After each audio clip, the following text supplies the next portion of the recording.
Are we filming? We are filming. Hi guys, welcome back to my channel. I hope you guys are well. My name is Wilnique. If this is your first time here, thanks for clicking.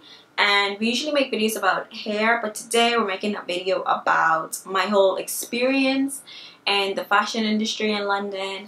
And yeah, so if you want to see, then let's get started with the video. So a little bit about me.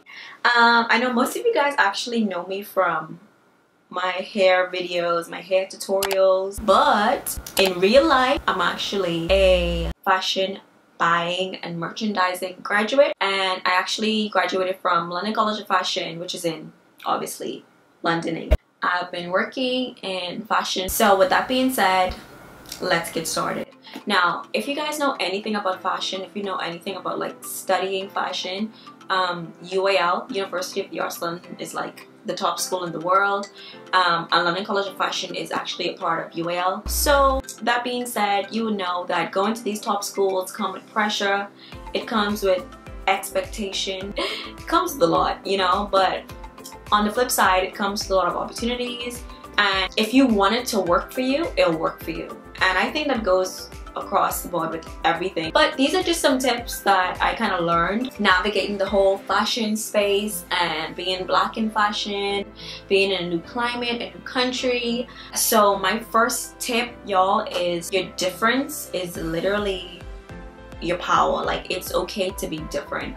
And I think I had to learn this like in the second year. I had to learn that, you know, Wilnique, you look different, because y'all, I was like one of, I think it was like 3 black girls in the whole program, which is ridiculous. And on top of that, I was the only Caribbean. There wasn't any other Caribbean people in my program. So yeah, so that was tough.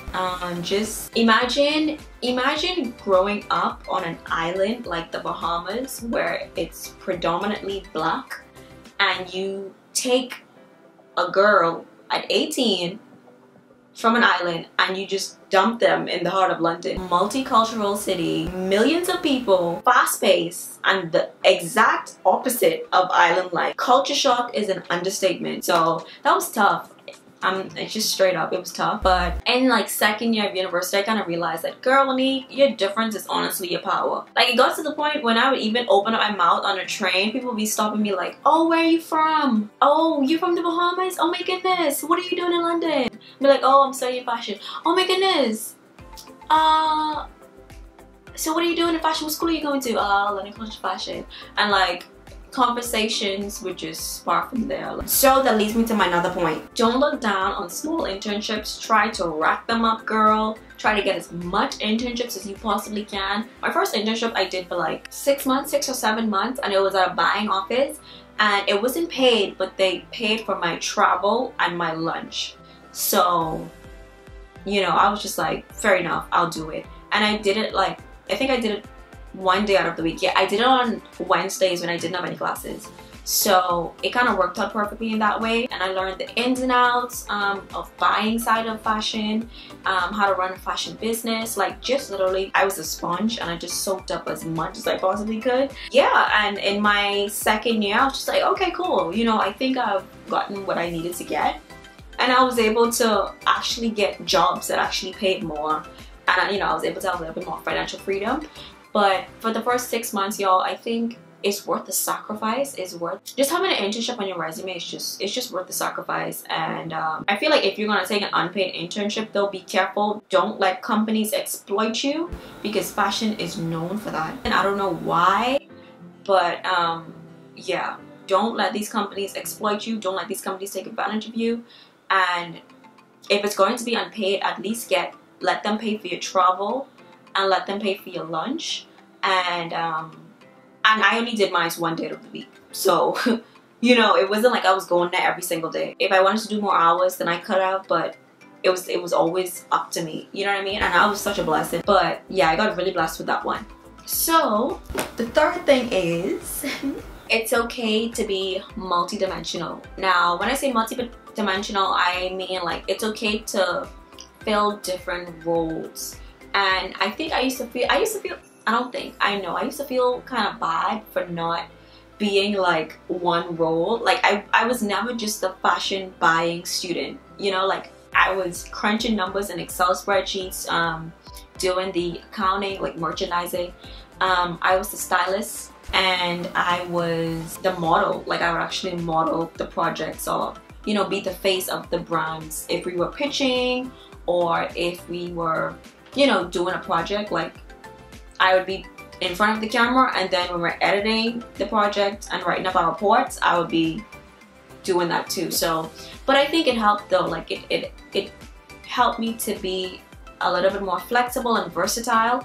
And y'all, honestly, I think in a creative industry, like you can't just be one thing. Most people are a jack of all trades. And I think also being in university too, listen, you don't have money to be hiring people to do different things. You don't have money to hire a stylist, hire a creative director, hire a buyer, hire a model, and hire a photographer. Like, sis, you need someone who could do the photography, who could do the editing, the graphics, and all of that, and then you need someone who could maybe help you with the makeup and hair and styling and all of that, and then the designer, the creative director, or, you know, like it's never just one thing. So if you're someone who wears many hats, embrace it, because listen, it'll help you. By the way, y'all, if you're watching this video, we're in lockdown, so this oversized sweater is even more fitting. Oh, so the fourth thing that I want to stress is like, it's okay to have friends.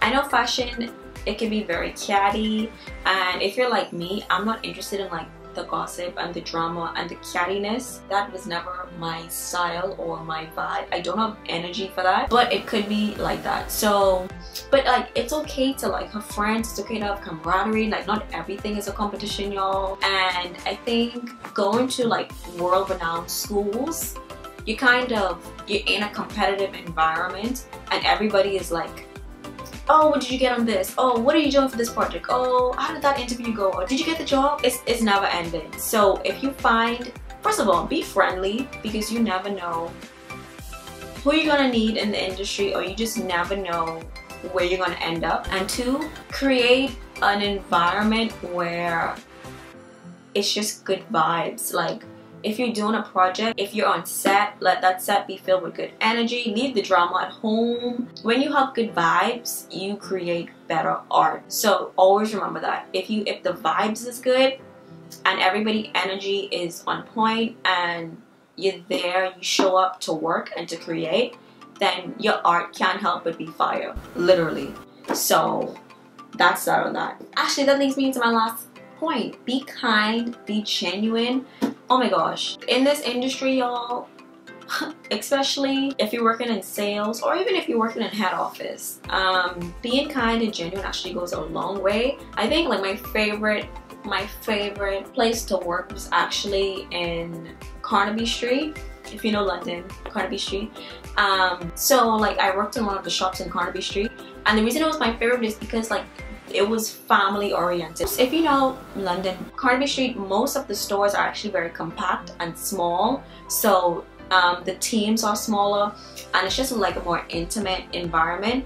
And the store that I worked in, the team was very like family oriented, and which is rare. Another thing that I really liked too, the team was diverse. Like I was not the only, you know, brown skin girl. It was other people who looked like me, and it wasn't just black people. It was like Indians, you know, like Arabs. You know, it was beautiful, and I just liked going to work there. Like it didn't feel like, oh, I have to go to work. You know, like some days it could be tiring because sales is literally like a grind, but it was still a joy, if that makes sense. So yeah, be kind, be genuine, because you never know whose day you're lighting up, and you never know what opportunities it might open up. Like I can't tell you how much times I was on the shop floor and people would ask me like, oh, are you a model? Like, oh, do you want to work on this project? Or, oh, do you have an Instagram? How can we get in contact with you? Like stuff like that. And they wouldn't have offered me those things if I wasn't just genuine and kind off the bat. I didn't even know there was like a model scout, or I didn't even know like who these people were, but I just was kind. I was just kind and open and genuine. So whether you was buying something or whether you just was window shopping, your girl was always up for a chat. That's just me. It's just how I was, and it worked. It worked in my favor. Another thing I would say is like, don't be afraid to collaborate, but don't force it, because people can sense when you just want them to use them, you know, like, and you don't want to be that person. You don't want to be like the user, you know what I mean? Like, you want things to happen organically. And yeah, I've just been really blessed to have some like dope collaborations during my university years. Like every collaboration that I was a part of, it was something that just came organically. It wasn't nothing forced. It wasn't like I was trying to get ahead and, you know, step on people's toes to get there. No, it just happened organically. And yeah, that's kind of like my university experience. If you are going to fashion school, or if you want to go to fashion school, do it. Don't let nobody tell you you can't do it or you shouldn't do it. If you're the only black person in whatever spaces, like, don't let them discourage you. Keep going. Plenty of people tell me like, don't do fashion, you're from the Bahamas, what are you gonna do with a degree, what is that gonna do for you, blah blah blah. And I'm like, it's my life, it's not your life, you're not paying for it, so shh. You know, you kind of have to, all due respect, you kind of just have to have that attitude when it comes to pursuing a creative degree, because if you listen to people, they would tell you to go be a lawyer or a doctor, and that wasn't me. Let me know if you have any questions. I think I said I worked in sales, I worked in fashion buying, I worked in fast fashion actually. So that was, would I go back in fast fashion? I don't know, but yeah. So this is where we're at now, y'all. Let me know if you guys have any questions about uni, being an international student, being Caribbean, you know, navigating, like whatever questions you have that comes under this umbrella, let me know. And yeah, if you like these videos, give me a like, share it with a friend, maybe share it with one of your creative friends. And to all my creative people, I love you guys, and until next time, I'll see you guys in my next video. I think I've been talking for long enough. Bye guys.